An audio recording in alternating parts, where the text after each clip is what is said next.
Iran security council chief Larijani మృతి.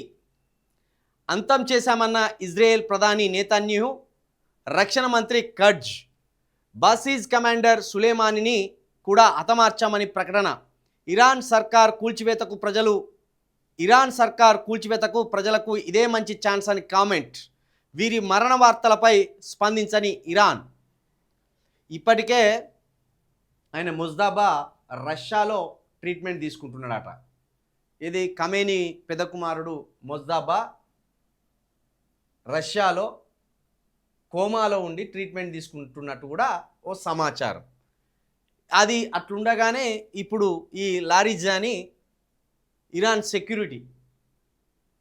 Security council chief ఈయన కూడా మృతి చెందినట్టు కూడా ఒక వార్త సంచలనం సృష్టిస్తున్నది. అంటే ఇరాన్కు సంబంధించిన అగ్రనాయకత్వం ఒక్కొక్కరుగా ఇజ్రాయెల్ చేతిలో హతమవుతున్నారనేది ఇక్కడ మనం అర్థం చేసుకోవచ్చు.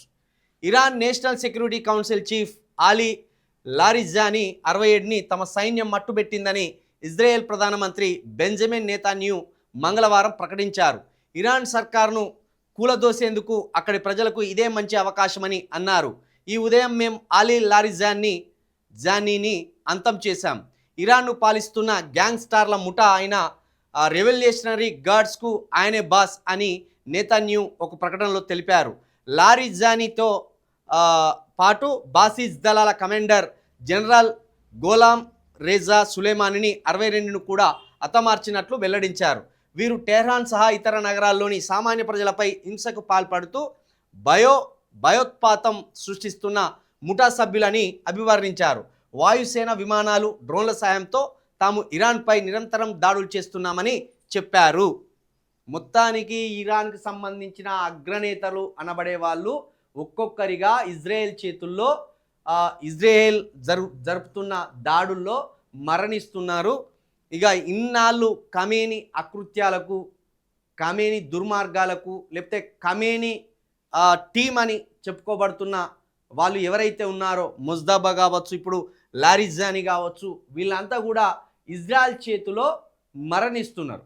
కాబట్టి ఇజ్రాయెల్ ఏమంటున్నదంటే ఇప్పుడు ఇరాన్ ప్రజలకు, ప్రజాస్వామ్యం కోరుకునే వాళ్లకు, స్వేచ్ఛావాయువులు కోరుకునే వాళ్ళు ఎవరైనా ఇరాన్లో ఉంటే ఇప్పుడు ఖమేనీ సృష్టించిన దుర్మార్గాల పునాదుల మీద ఏర్పడ్డ ఆ ఉగ్రవాద సర్కార్ ఏదైతున్నదో దాన్ని కూల్చిపడేసి మీరు ప్రజాస్వామ్య పద్ధతిలో సర్కారును ఏర్పాటు చేసుకోండి అని ఇజ్రాయేలు ఇరాన్ ప్రజలకు ఒక పిలిపించినట్టుగా కూడా ఇక్కడ మనం అర్థం చేసుకోవచ్చు. వీళ్ళను ఒక ముఠా అని అంటున్నారు. ఏం ముఠా అంటున్నారు? రెవల్యూషనరీ గార్డ్స్కి ఆయనే బాసు. ముఠా ఇది హింసకు పాల్పడే ముఠా. ఇరాన్లో ఇన్నాళ్ళుగా ఉన్నది హింసకు పాల్పడే ముఠా, ప్రజలకు స్వేచ్ఛా వాయువులు లేకుండా చేస్తున్న ఒక దుర్మార్గమైన ముఠా.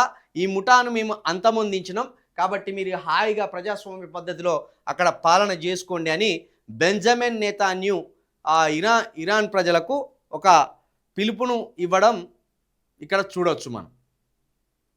ఎవరు ఉన్నారు? అంతా టాప్ క్యాడర్ అంతా ఖతమైపోయింది. టాప్ క్యాడర్ని ఇజ్రాయెల్ అనుకున్నట్టుగానే మట్టు పెట్టి పడేసింది. అటు ఖమేనీని లేపి పడేసింది చెప్పినట్టుగానే, ఇటు ఖమేనీ పెద్ద కుమారుడు ముజ్దాబాను ఖతం చేసి పడేసిండు. ఇప్పుడు ఈయన ఉండే మొన్నటిదాకా ఈయన డి అంటే డి అన్నాడు. డి అంటే డి, మేము వెనుకకు దగ్గం, అసలు ట్రంప్ చేతుల్లో ఇప్పుడు యుద్ధం లేదు, ఈ యుద్ధం ఇప్పుడు మా చేతుల్లో ఉన్నది, మేము ఆపాలనుకుంటే యుద్ధం ఆపుతాం, ఎవడు చెప్పినా యుద్ధం ఆపం అని మొండికేసుకొని కూర్చున్నారు. ఆఖరికి పాపం ఈయన కూడా చచ్చిపోయిండు. మరిగా ఇజ్రాయెల్ ఇప్పుడు మతవాదుల చేతుల్లో నుండి ప్రజాస్వామ్యవాదుల చేతుల్లోకి ఇరాన్ ప్రజలు ప్రయాణిస్తే బాగుంటుంది. ఇప్పుడు అది వాళ్ళ చేతుల్లో ఉన్నది.